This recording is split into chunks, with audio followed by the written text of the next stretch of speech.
In the quiet town of Dureyham, whispers lingered longer than the wind, and secrets seemed to grow in the silence between its crooked houses and narrow lanes. I was born into that silence, into a life where joy and grief collided on the same day.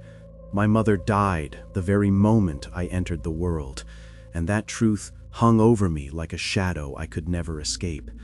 My father never once blamed me, but I carried the guilt regardless, feeling that my first breath had stolen hers.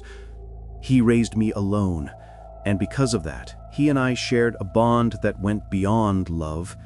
It was survival, solitude, and understanding, all tangled together. We didn't live among the townsfolk. Instead, our wooden cabin stood on the edge of the forest, far enough away that the chatter of the village couldn't reach us. My father said it was quieter there, more peaceful, but I always suspected it was also to shield me from the stares, the whispers, the way people seemed to turn their backs when we passed. Children in town never played with me.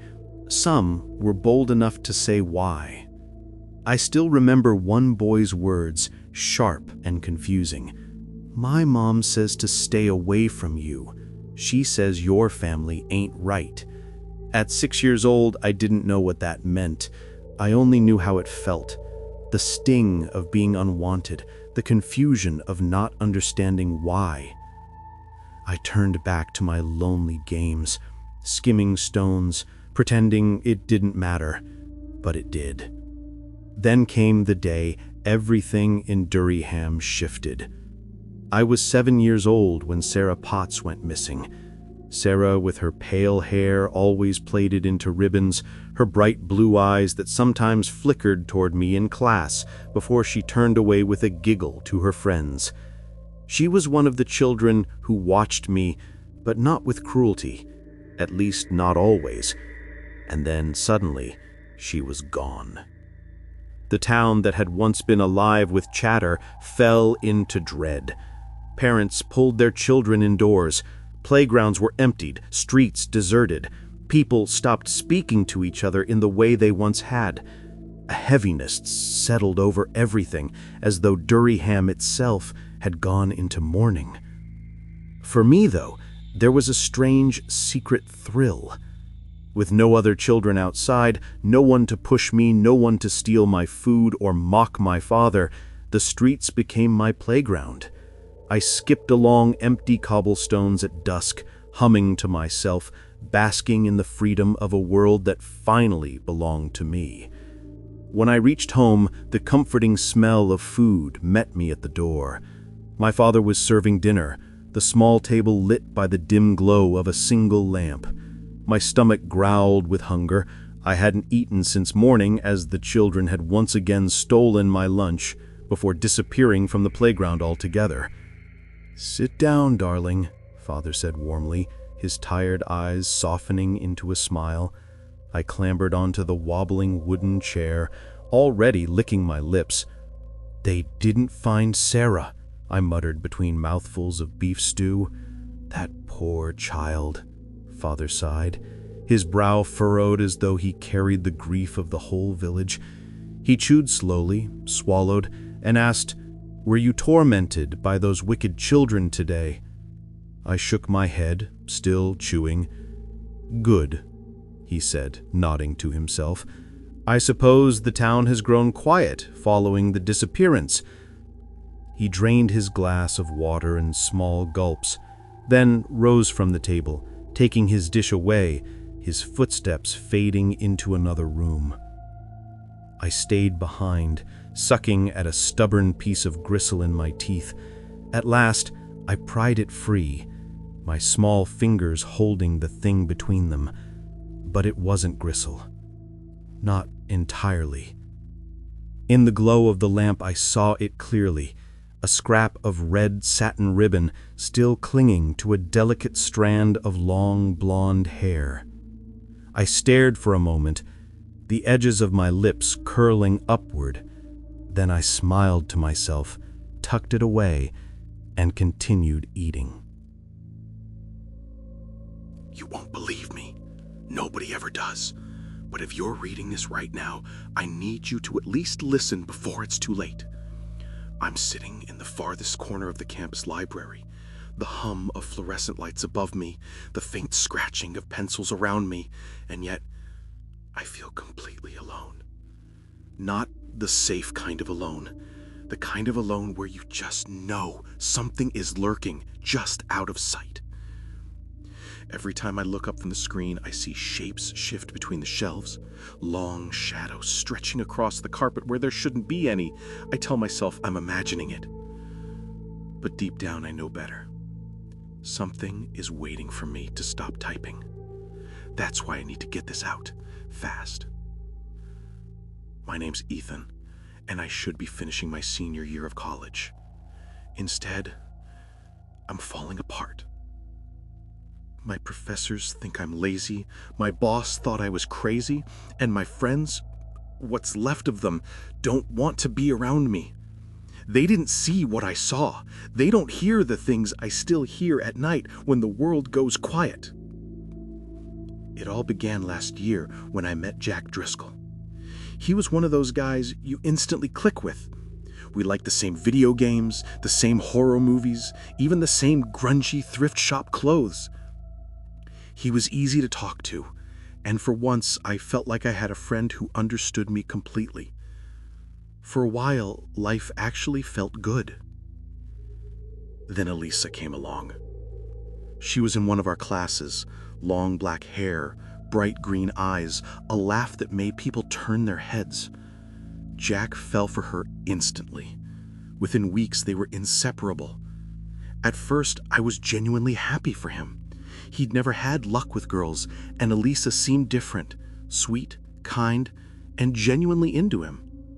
Sometimes we'd all hang out together, and I almost envied how natural she made him feel. But then Jack started to change. It was subtle at first. He skipped a few hangouts. He stopped playing games online. Then came the mood swings. One morning in the cafeteria line, he snapped at me for joking around, then nearly picked a fight with a girl who had simply made eye contact with him. He stormed out like he was being chased by something I couldn't see. After that, I barely spoke to him. A week later, he stopped showing up to class entirely. When I asked Elisa, her answers were always too perfect, too rehearsed. She'd tilt her head, smile just a little too wide, and say the same thing every time. Better than ever. That smile, it haunts me. It was the kind of smile that wasn't human. I stopped asking, but I couldn't stop worrying. One night, I broke my silence and called him. To my surprise, he answered. His voice was jagged, like he'd been crying or screaming for hours. He begged to come over. When he arrived, I barely recognized him. He was pale, trembling, his clothes stained, his eyes darting to every shadow. He whispered, "Turn off the lights, please. She can't find me." I thought he was paranoid until I saw the tears sliding down his cheeks. They weren't clear. They were black, thick, oily, like tar. "She did this to me," Jack stammered. "Elisa, she's not who you think she is. She's part of something older than any of us. A cult." I wanted to laugh, to tell him he was losing it, but I couldn't. Not when his tears burned little holes into the fabric of my couch. Then came the knock. "Jackie." Elisa's voice sang through the door, soft and sweet. "I know you're in there. It's time. They're waiting for us. Your friend can come too." The sound froze my blood. Jack bolted through the back door, disappearing into the woods. I ran after him, phone in hand, dialing 911. That's when something slammed into the back of my skull. The world went black. When I woke, I wished I hadn't. I was tied to a tree, my arms pinned back by rough rope that cut into my skin. A circle of figures in black robes surrounded Jack, who was strapped to a chair in the center of a clearing. Each robe had a pale blue mask, blank and expressionless. The night was unnaturally silent, the air heavy, suffocating. Elisa stepped forward, pulling off her mask. Her smile was wider now, her teeth sharp in the moonlight. She leaned down, kissed Jack's trembling face, and whispered something I couldn't hear. Then the chanting began.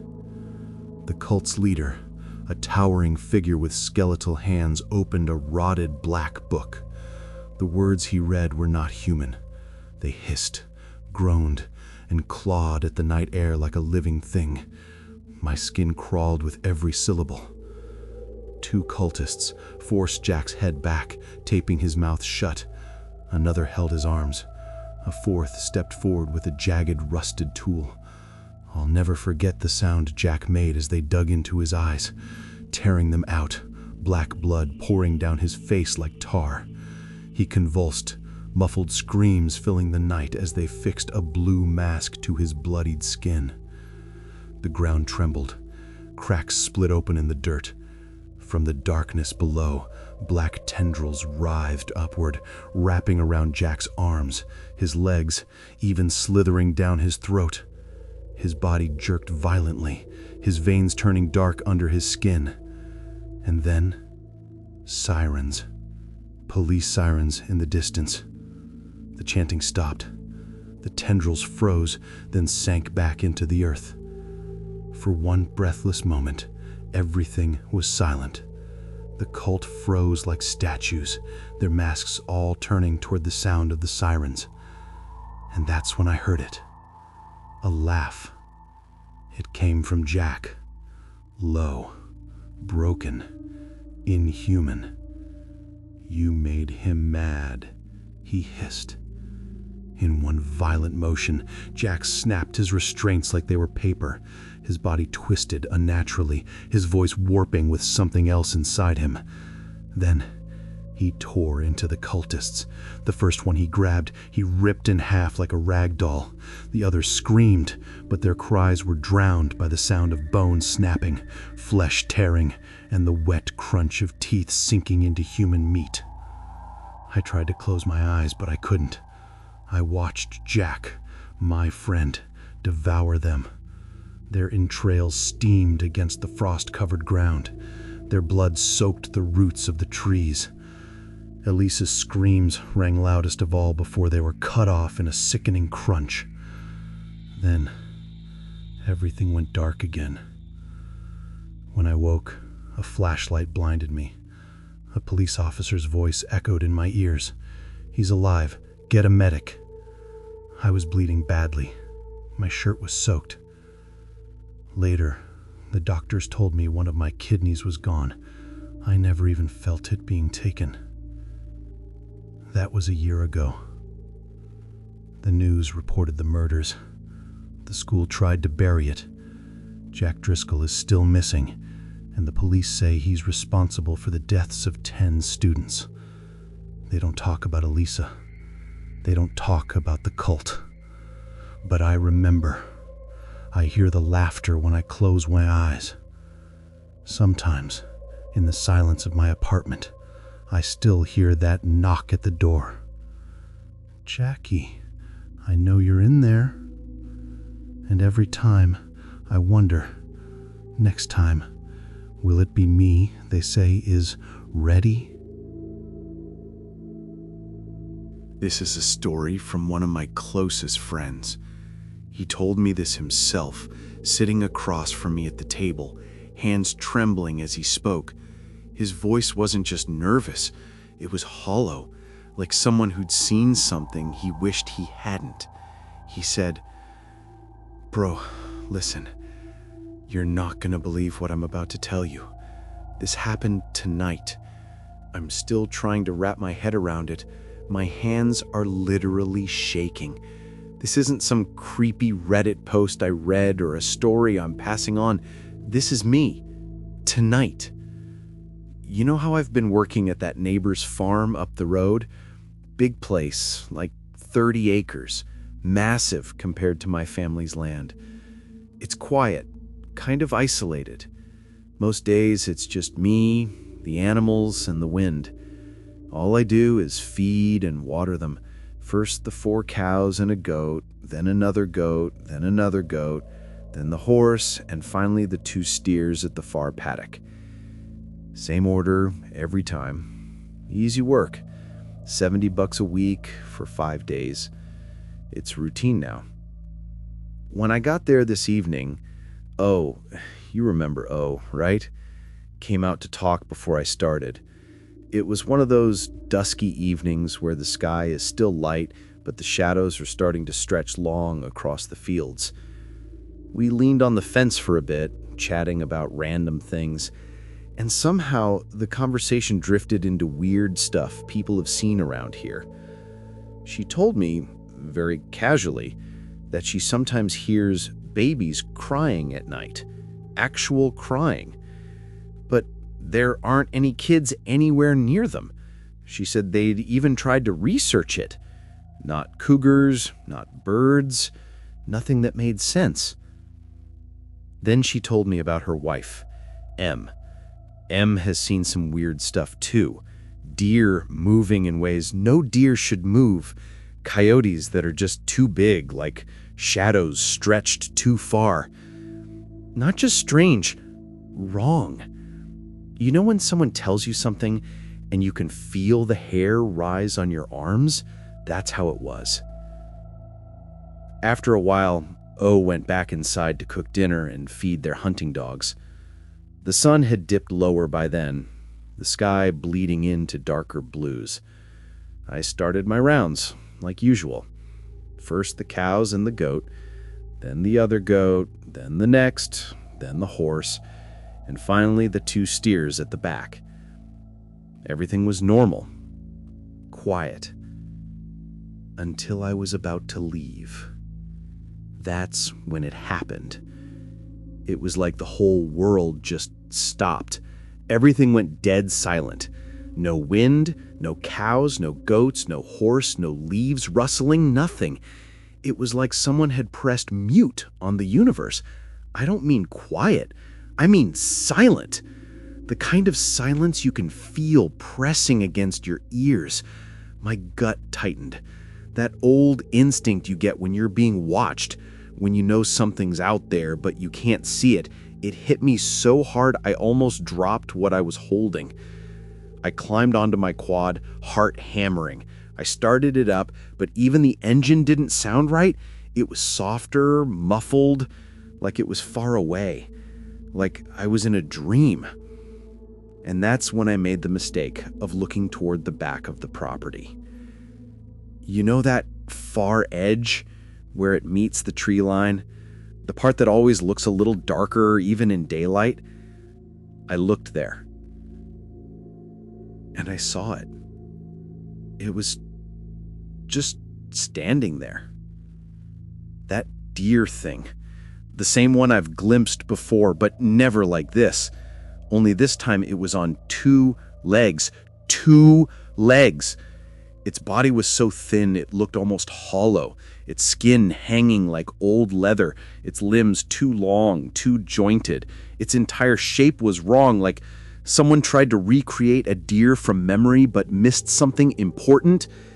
Its head tilted just slightly, and even though it was far away, I swear I could feel its eyes lock on mine. Time stretched. For a heartbeat, maybe 2, the world felt like it wasn't real. Just me, that thing, and the silence. Then instinct kicked in. I slammed the throttle and tore out of there. I didn't look back. Not once. My hands were shaking on the handlebars. My heart was hammering so loud it drowned out the mudded engine.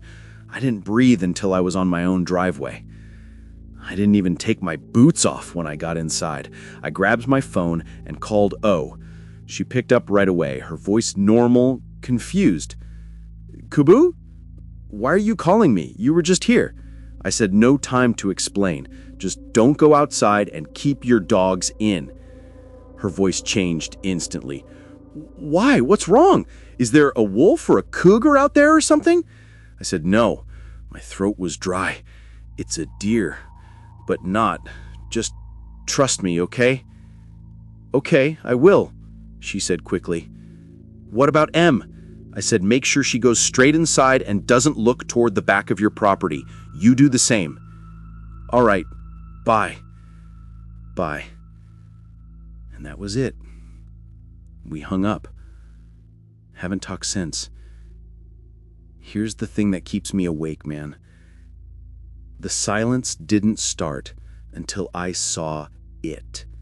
Everything was normal, or at least normal enough, until my eyes landed on that thing. Then the world just stopped, like it wanted me to see it, like it needed me to notice. I don't know what it was. Skinwalker? Wendigo? Not deer? Something older. Something worse. All I know is it was wrong. The shape was wrong, the air was wrong, and I'm telling you now, if I had stayed there even 1 second longer, you wouldn't be sitting here listening to me right now. I'm telling you this because someone has to know. We've been on this earth for thousands of years, but we barely understand what walks beside us in the dark. Don't ignore that gut feeling. Don't shrug it off. Because tonight, man, tonight I'm sure of one thing. Whatever that deer thing was, it saw me too. One afternoon in Dayton, Ohio, Jeff was driving with his 3-year-old son, Miles, buckled safely in the back seat. The day felt ordinary, peaceful even, until they passed a quiet cemetery tucked off the side of the road. It wasn't the kind of cemetery that looked eerie or intimidating, just a modest place filled with flowers and small plaques, almost blending into the scenery like a large, overgrown garden. Jeff hardly noticed it at first, but what happened next would freeze him in his tracks. Miles had been humming happily, singing little songs the way toddlers do, when all at once his cheerful tune stopped short. His tiny hand shot up, pointing toward the cemetery. In an excited, innocent voice, he said something that immediately tightened Jeff's chest.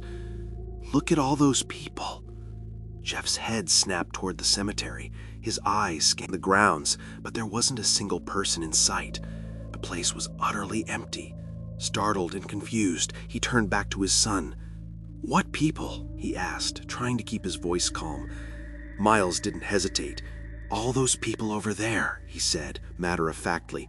Then, as if it were the most natural observation in the world, he added, "There sure are a lot of grandmas." Jeff felt the air around him grow heavier. His grip on the steering wheel tightened. Fighting the uneasiness creeping up his spine, he managed to ask the next question. "What are they doing, buddy?"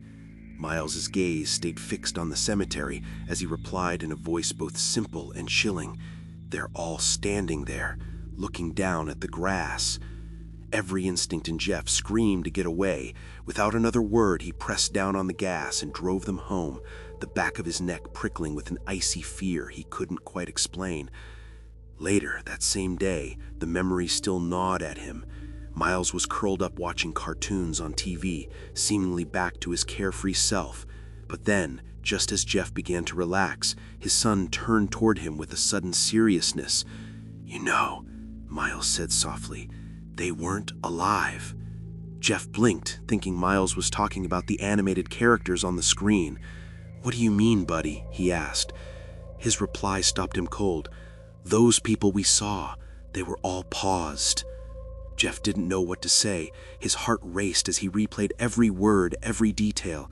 He tried to laugh it off, telling himself maybe his little boy just had an active imagination, but the more he thought about it, the less certain he felt. Sitting there watching his 3-year-old return to his cartoons as though nothing unusual had happened, Jeff was left with the thought that still haunts him to this day. Maybe Miles had seen something he couldn't, and maybe, just maybe, his little boy wasn't imagining anything at all. Every word in this world doesn't just hold history. They hold something far darker, something that lingers in the walls long after the lights go out. The Stanley Hotel in Estes Park, Colorado, is one of those places. For more than a century, it has loomed in the mountains like a monument to both luxury and fear. drawing travelers, dreamers, and ghost hunters alike. Originally, when it opened in the early 1900s, it was never meant to be frightening at all. In fact, it was the opposite, a lavish retreat for the wealthy, where high society could escape the noise of the cities and disappear into the crisp mountain air. The Stanley was built to impress, with grand staircases, elegant halls, and sweeping views that made it a paradise of solitude. But time has a way of changing places. By the 1970s, its glamour had faded. Paint peeled from its once pristine walls, carpets dulled, and the halls that once echoed with laughter began to feel heavier, emptier. Guests no longer flocked to it as they once had. It seemed destined to fade into obscurity, until one particular night changed everything. That night belonged to Stephen King. When the famous author stayed at the Stanley, wandering through its eerie, half-abandoned halls, he felt something most guests only whispered about. The emptiness of the place stirred his imagination, and from it was born The Shining, a book that would go on to terrify the world and cement the hotel's place in horror legend. The Stanley was reborn, not as a haven for the elite, but as a destination for those brave enough to walk in the footsteps of nightmares. Since then, guests have come in droves, not just to admire the architecture, but to test their courage. They come for the shadows, the cold spots, the echoes that don't belong. They come because the Stanley doesn't just have a history, it has ghosts. That was exactly what drew Henry Yaw, a visitor from Texas, in April of 2016. He had heard the rumors, of course. Everyone had. Stories of children laughing in empty halls, piano music drifting through locked rooms, and figures that vanished when approached. For Henry, it was curiosity. He wanted to see if the stories were just campfire tales or if there really was something watching from the corners. So, on a whim, he booked a last-minute trip and checked in. That evening he had dinner, then wandered through the halls, camera in hand, pausing to admire the grand staircase, the centerpiece of the hotel and one of its most photographed features. He waited until the crowd cleared away, then snapped a picture. Just a staircase, just an empty frame. Nothing unusual. Or so he thought. Later that night, Henry was hit with something he couldn't explain. A sudden wave of sickness came over him. His body shook, chills crawled across his skin, and he felt as if something unseen was draining the very strength out of him. His companion urged him to go to the hospital, but Henry brushed it off.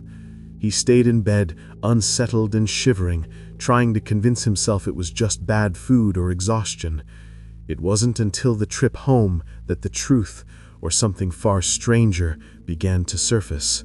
Swiping through the photos on his phone, Henry stopped cold when he reached the staircase image. His heart skipped, his breath caught, because there was someone standing there. A pale figure, faint yet undeniable, lingering in the exact spot he had photographed only moments after the space had cleared. A figure that shouldn't have been there, a figure that wasn't there when he pressed the shutter. He stared at it, trying to make sense of what he was seeing. The photo didn't lie. Something, or someone, was on that staircase. The next day, he posted it on Instagram with a joking caption about capturing a ghost, never expecting what would come next. Overnight, his world changed. The picture exploded across the internet, spreading from his small account to major media outlets around the world. Paranormal investigators demanded to analyze it, experts weighed in, and people everywhere debated what Henry had truly captured. Some claimed it was one ghost, others swore they could see two. A few even suggested that Henry's sudden illness was no coincidence at all, that the entity in the photo had tried to draw energy from him, using his life force to an attempt to take form. Henry laughed nervously when people asked him what he believed. "I have no idea," he admitted, but the look in his eyes told a different story. He had been there, he had felt it, and he had captured something no one could fully explain. The Stanley Hotel stands today as beautiful and unsettling as ever. Guests still walk its halls, some with cameras ready, others just with curiosity. But every so often, a visitor catches a shadow at the end of the hall or hears footsteps following behind them on an empty staircase. They turn, expecting to find someone there, but no one is. And perhaps that's the real horror of the Stanley. Its ghosts don't just stay in the shadows, they find you, they drain you, and sometimes, if you're unlucky enough, they leave proof that they were standing right beside you all along. On a hot, suffocating morning of August 4th, 1892, the quiet town of Fall River, Massachusetts, woke up to news that would stain its name in blood forever. Inside the home of Andrew and Abby Borden, 2 bodies were found. They weren't simply dead. They had been brutally hacked apart with an axe. Their skulls were shattered, their flesh torn, their last moments filled with violence no words could soften. Murders happened in the 1800s, yes, but this one was different. Not because of the weapon, not even because of the brutality, but because of who stood accused. Suspicion fell on Andrew's own daughter, 32-year-old Lizzie Borden. A daughter, an heiress, a woman who lived beneath the same roof as the victims. The idea alone was enough to send shivers through the nation. The trial became a spectacle. Newspapers spilled ink like blood across their pages, printing every lurid detail, every rumor, every whispered possibility. Was Lizzie a cold-blooded killer, swinging the axe with her own hands? Or was she a wrongly accused woman caught in a storm of suspicion and circumstance? In the end, a jury declared her innocent. But acquittal did not mean freedom. Lizzie would forever carry the shadow of those murders. Her name and the axe became inseparable. Bound in a dark nursery rhyme children still chant more than 100 years later. And then, of course, there was the house. That house in Fall River, where walls had soaked in screams and floors had been slick with blood. It still stands. Today it is no longer just a home. It is a bed and breakfast, a museum, and something far darker. People do not come there only for history. They come for answers, for contact, for proof. They come hoping the dead might whisper back. Suzanne St. John, a realtor and longtime guide at the Lizzie Borden house, remembers the first time she walked through its door. She didn't care much for ghosts then. For her, it was the legend, the scandal, the courtroom drama that held her attention. But time changes you inside that house. Days and nights blur into something else, and eventually, the house shows you things you cannot ignore. She began to notice the small things first. Guests reporting the sound of children laughing and running in the dead of night, though not a single child was staying there. The house sometimes felt playful, sometimes cruel. One night, she opened a room no one had entered for hours, only to find toys scattered across the floor, as if some invisible child had been busy at play. Another time, a picture on the wall leapt to the ground and slid several feet across the polished wood floor. No wind, no hands, no explanation. Doors opened themselves, hinges moaning as if the past wanted to step through again. And then came the night that still makes her uneasy to recall. On the eve of the anniversary of the murders, St. John stood with 2 fellow tour guides inside those haunted walls. A sudden stabbing pain lanced through her left eye, sharp and violent. At the same moment, the others cried out, each one struck in the same exact spot. A cold silence fell over them as realization hit.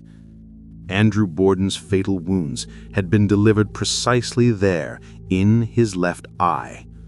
The house was remembering, and it was making them feel it. But even that wasn't the worst. The story that unsettles her most is one she heard from another guide. As the group gathered for a tour, the guide asked the guests to silence their phones. Obediently, they did, until moments later, a phone rang loud in the room. Startled, a woman glanced at her screen. Her expression shifted from annoyance to dread. "It's my mom," she whispered. The guide offered her the chance to step outside, but her voice cracked when she replied, "I can't. She's been dead for 2 years." The house has a way of blurring the line between the living and the dead, between history and memory, between guilt and innocence. Lizzie may have been acquitted, but her ghost walks in every whispered nursery rhyme, in every shadow in that house, in every sudden cold chill that creeps down the spine of those who dare to spend the night. More than a century has passed since that bloody morning, yet the Borden house breathes with a life of its own. Some say it is haunted by Abby and Andrew, restless and angry, seeking justice they never received. Others say it is Lizzie herself, bound forever to the crime she could never escape. Perhaps it is the house itself, holding the pain, the fear, and the violence in its very bones. One thing is certain: the Borden murders may belong to history, but the house does not forget.